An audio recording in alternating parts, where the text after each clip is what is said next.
The rugged Siskiyou Mountains rise up as the dominating feature of southwest Oregon and northwest California.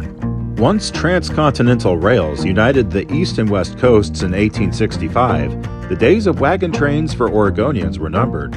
Rails first moved south from Portland, being laid by the Oregon and California Railroad. But it would take the leadership of new owner SP to complete this extreme route over the Siskiyous in 1887. So PRP is kicking off this new series celebrating this historic 137-year-old route, which in spite of the extreme grades, curves, and geography, is still an active line with more promise in its future today than many expected even decades ago. So let's get out the map, head south, and see what's happening on the Siskiyou.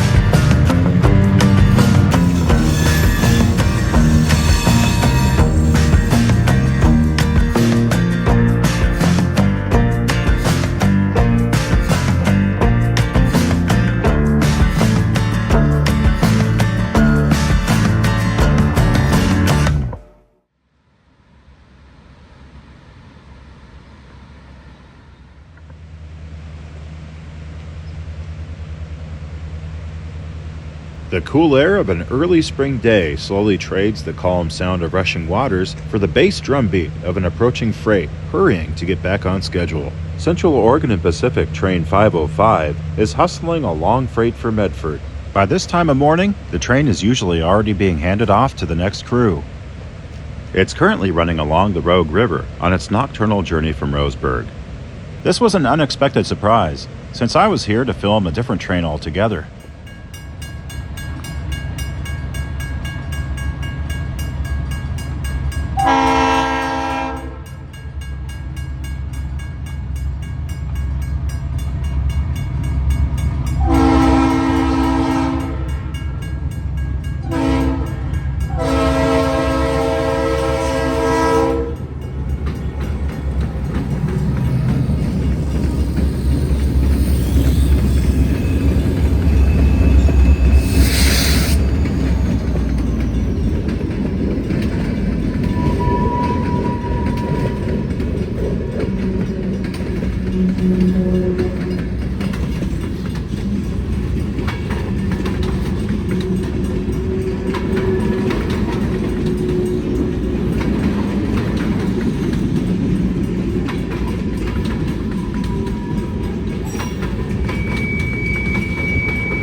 Only several miles remain for this train before it reaches the yard at Medford, as it leaves Tolo.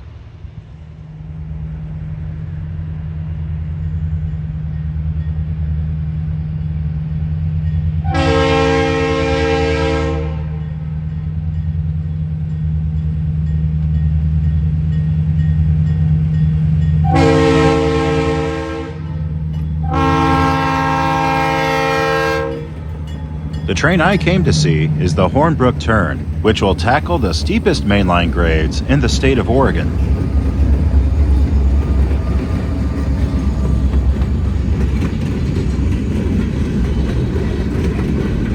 But since it uses some of this power, it can't go anywhere until this train arrives.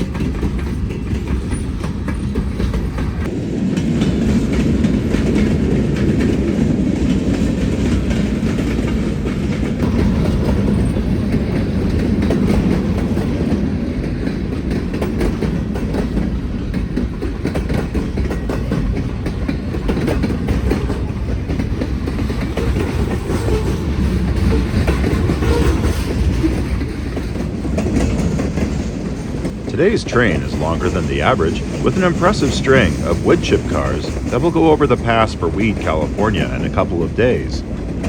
Trains only venture south of Medford to California twice a week, on Tuesdays and Thursdays.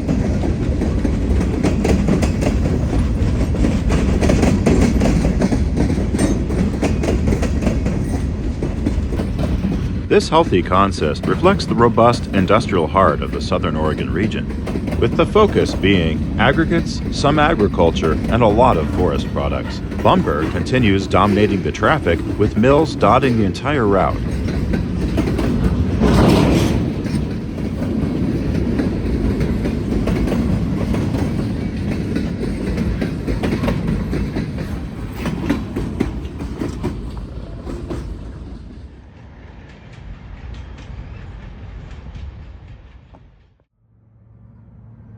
When the train arrives at Medford, the locomotive consists are broken into two parts. The steep grades and heavy trains require 4 locomotives for the outbounds, so when the train returns, the locomotives are broken up again, as 2 4-axle locomotives will power the local work, while the SD40-2s will head up the Hornbrook turn.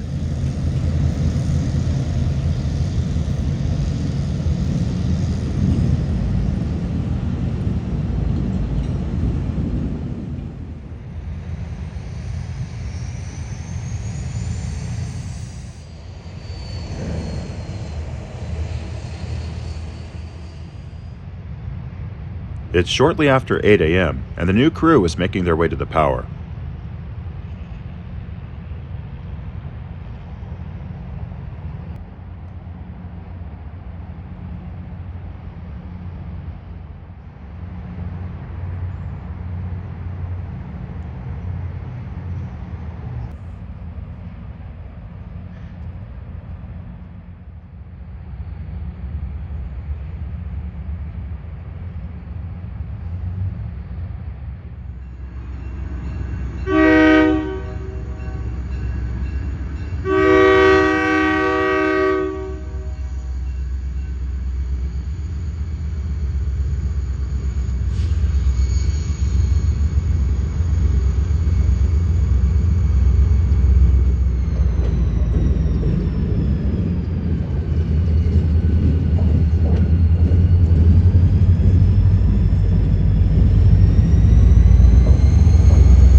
On this trip, it seems the turn will head out light power.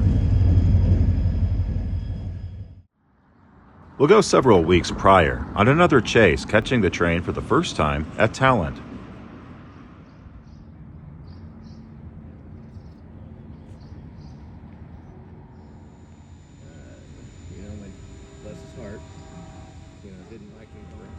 This being my first rail fan trip to the area, I need to shout out my guide today, Manoa Hall, who was an excellent guide and is a proficient photographer with published pictures to his credit.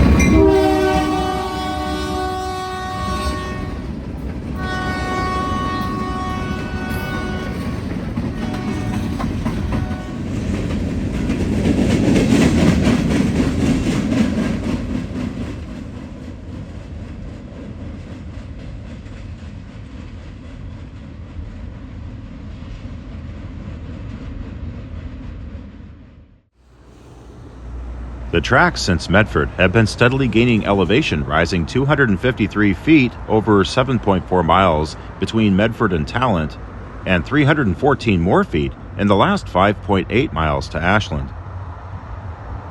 In the shadows, but visibly emblazoned on the steel overpass, is the previous carrier's identity, Southern Pacific.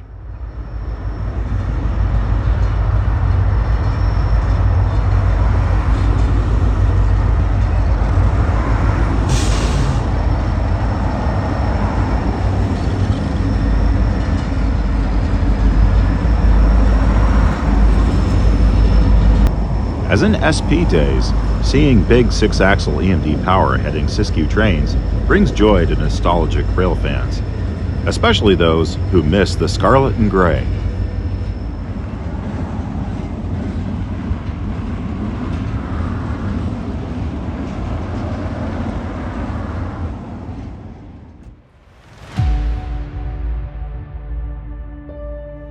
The precipitously steep grades reach 3% by mile pole 425 and won't relent until the train reaches the summit in 13 miles.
Probably the best-known view of the Siskiyou Pass line comes here at Steinman.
As the tracks climb, two return loops which act like switchbacks lift the right-of-way up the mountain. The first, nicknamed Dollarhide Curve, is right ahead. Nearby, until it was filled in 1917, an impressive timber trestle called Dollarhide Trestle held the rails just north of the loop.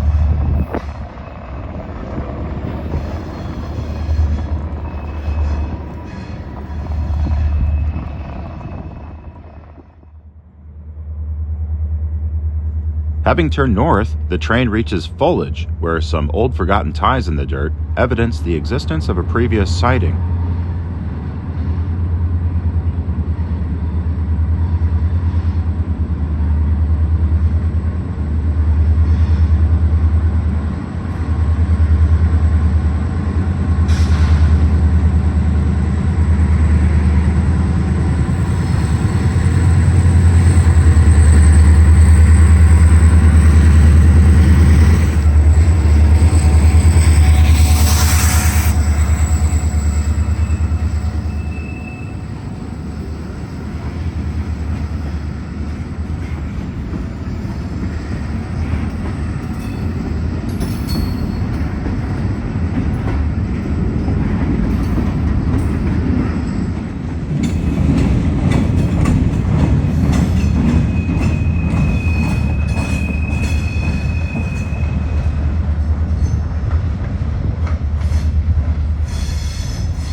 The waters of Wall Creek are heard, which are crossed by an impressive steel viaduct somewhere behind these trees on the upper portion of the line.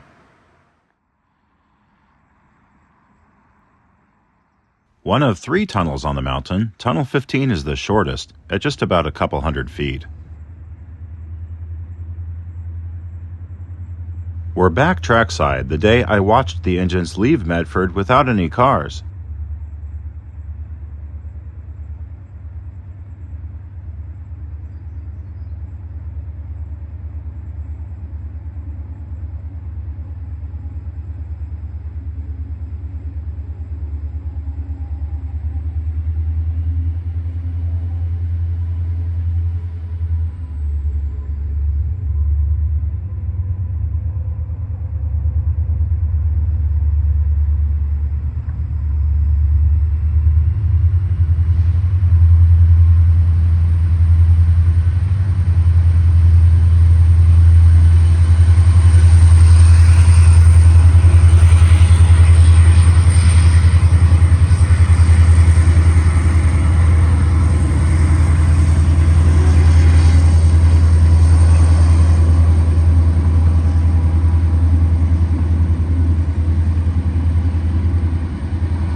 So I was surprised to see they'd picked up a tank car somewhere along the way.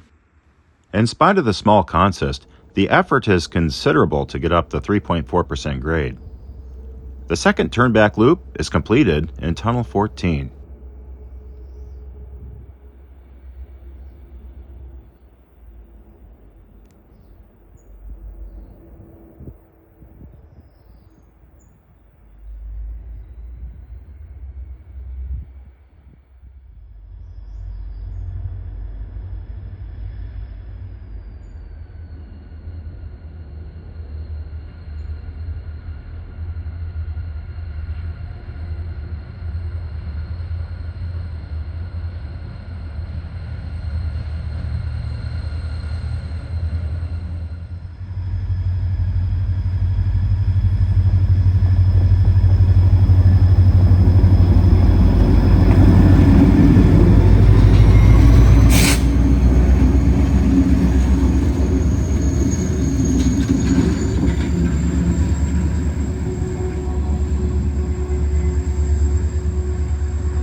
The apex of this curve is practically directly above Tunnel 15.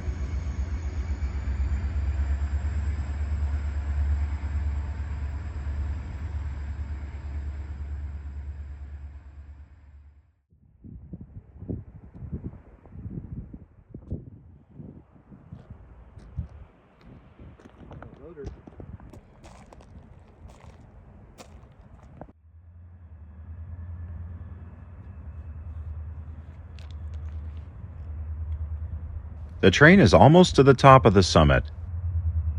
On the right of the track, you see a yellow-red board, which is a temporary Form B flag.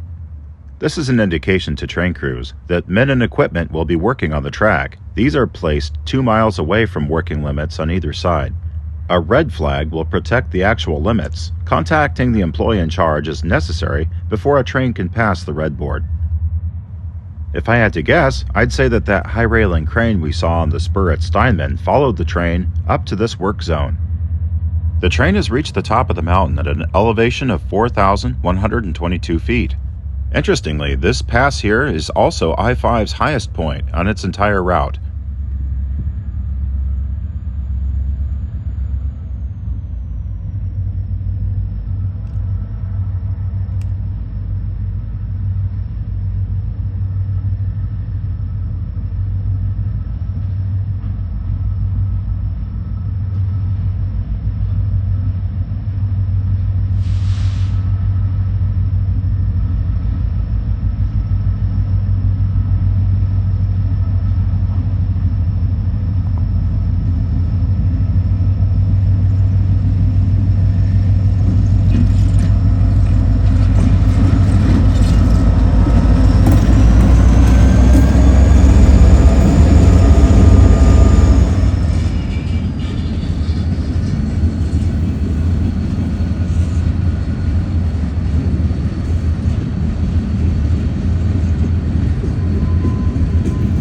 Probably Oregon's most infamous crime was committed right here in this tunnel in October 1923, the last great train robbery in America, at least attempted. The D'Entremont brothers didn't get away with $1 due to their reckless approach and excessive use of dynamite. But having boarded the train right here as it slowed for the downhill run, they stopped SP train number 13 in the tunnel, blowing up the clerk with dynamite and shooting the engineer, fireman, and brakeman. If there is anything positive to get from the story, this crime is credited for introducing forensic science into solving crimes in the U.S., and all three were eventually captured and faced execution or prison.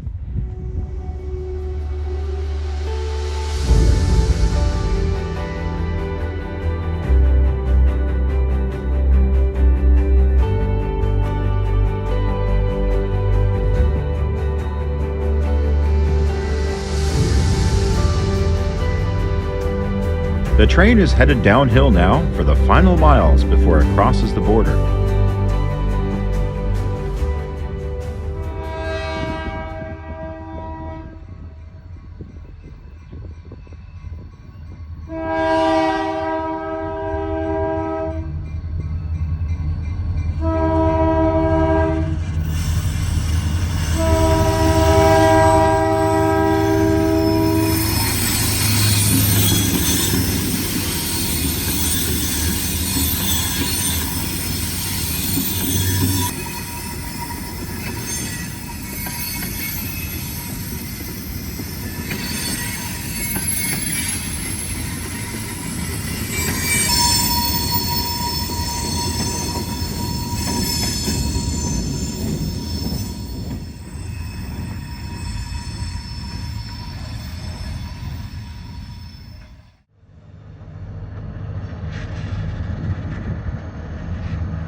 These bulkhead flat cars are headed for Roseburg Forest Products in Weed, California. Other cars accepted by the mill are empty chip cars. Box cars were taken as well until a terrible fire burned down the planer building in September of 2022. The fire started at the mill and did extensive damage in the area.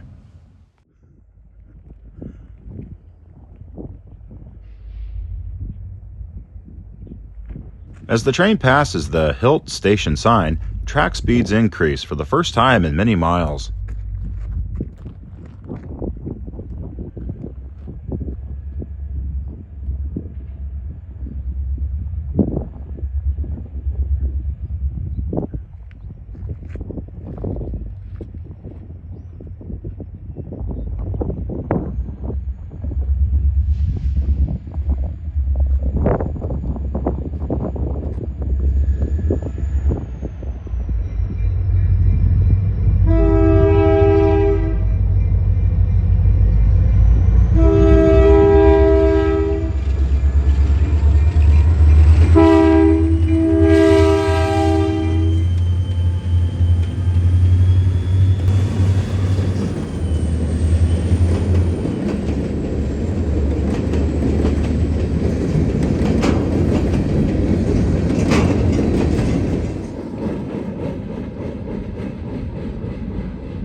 Bailey Hill is the final steep drop before reaching the turnaround station at Hornbrook. For the SD40-2s, the dynamic brakes are more than enough to handle this light train.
We've jumped several miles and several weeks to see the inbound Hornbrook train from Weed.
At Klamathon, like at Hilt, evidence of track speed increasing is seen by plumes of blue diesel smoke as the engineer trades braking for power these final few miles.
Hornbrook had significant value in early SP days, as a yard and engine facilities along with a Y could be found here.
The northbound train has arrived first, which is good, because there are 2 loaded chip cars here that need to be added to the train for Medford.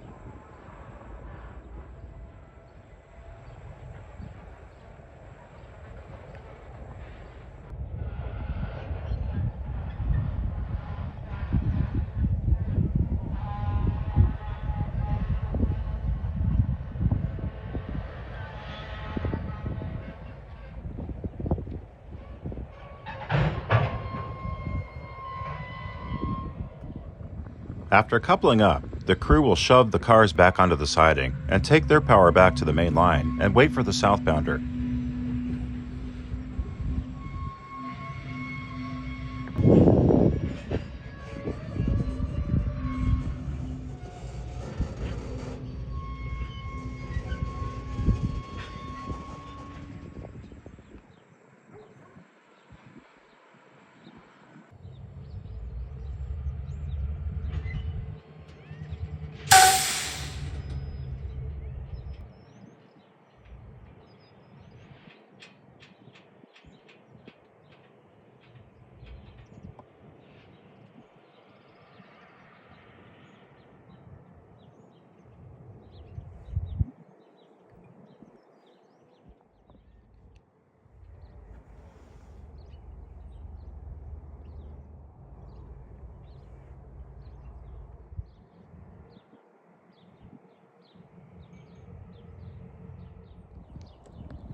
On this day, the single tank will be left on the main for the weed job to grab and then reattach to the train on the rear.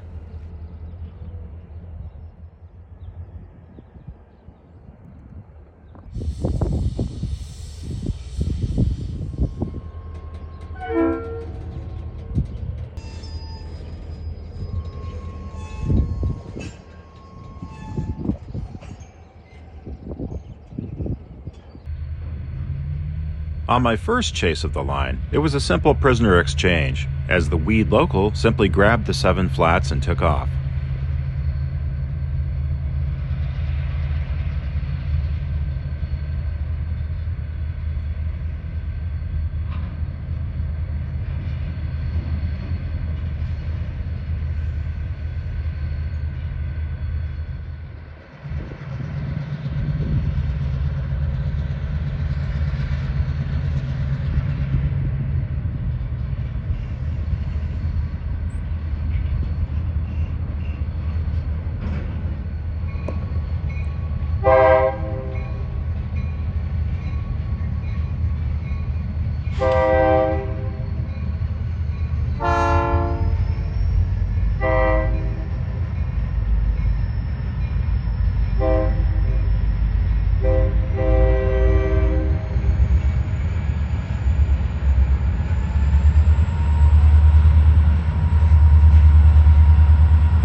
After the tank is added to the rear, the engines travel light to Weed with no empties to bring south today.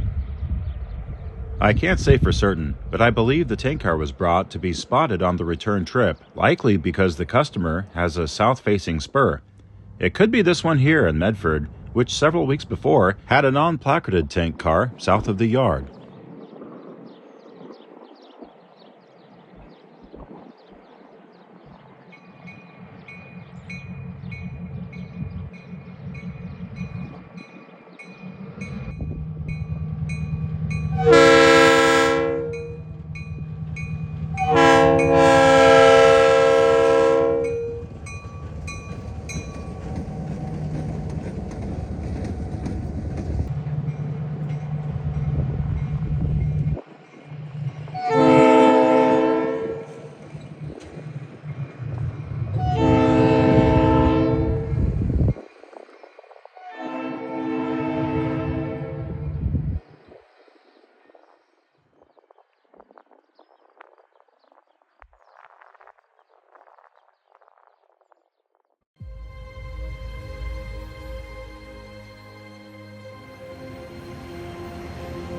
Now the train has some real weight to contend with going up Bailey Hill, but at 3,000 horsepower apiece, these SD40-2s could handle more.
In between the frozen season, which Siskiyou Pass is notorious for extreme winter weather conditions, and the dry season, is the swampy season when rain and snowmelt bring their own problems. Nevertheless, it's refreshing to see any trains here at all after this stretch of track has seen 2 dormancies in operations.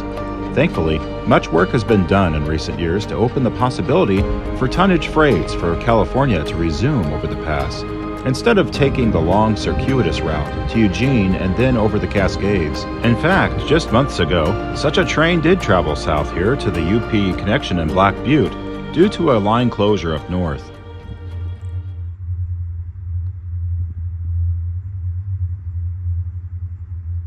Tunnel 13 is the longest tunnel on the route at 2/3 of a mile.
The train crests the grade under track speed so as to ease into the steep grade. This allows the engineer to gain early control and feel of his train, so there are no surprises as the nose tips down and the weight starts pushing hard into the engines. Usually a combination of air brakes and dynamic brakes are required to control trains on grades like this.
Apparently, right here around the tunnels is where a mountain lion calls home.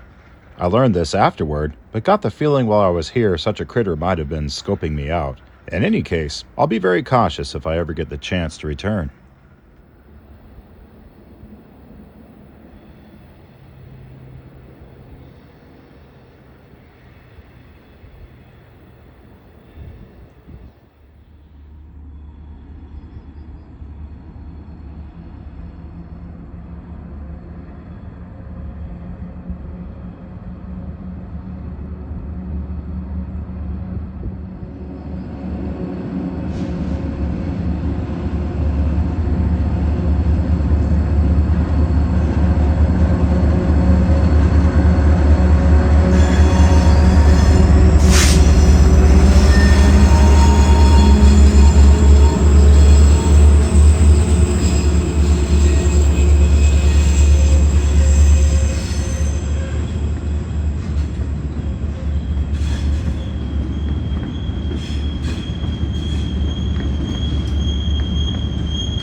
The line crosses I-5 in the middle of the return loops, creating this extreme view of the steep grades juxtaposed to each other as the freeway climbs at 6% and the tracks at 3.4%.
Having eased off the mountain grade, speeds increase approaching Ashland.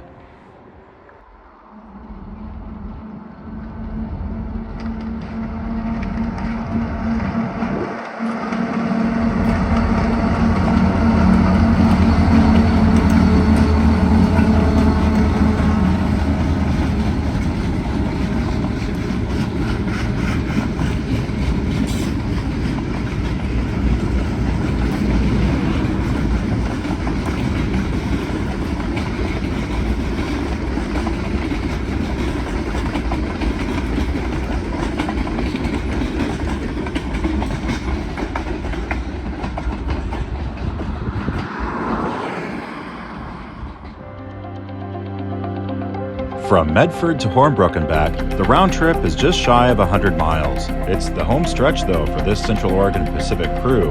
We'll enjoy one more run-by before pulling the pin on this adventure.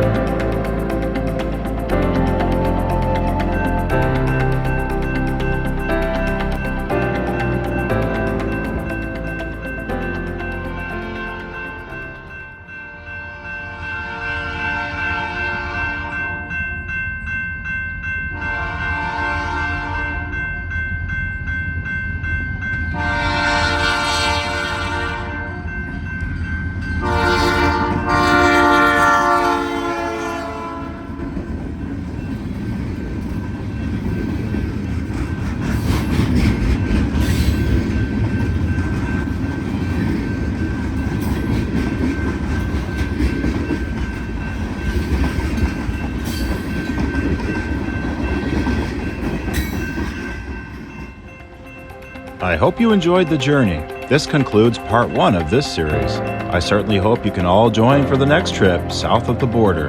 We'll see you there.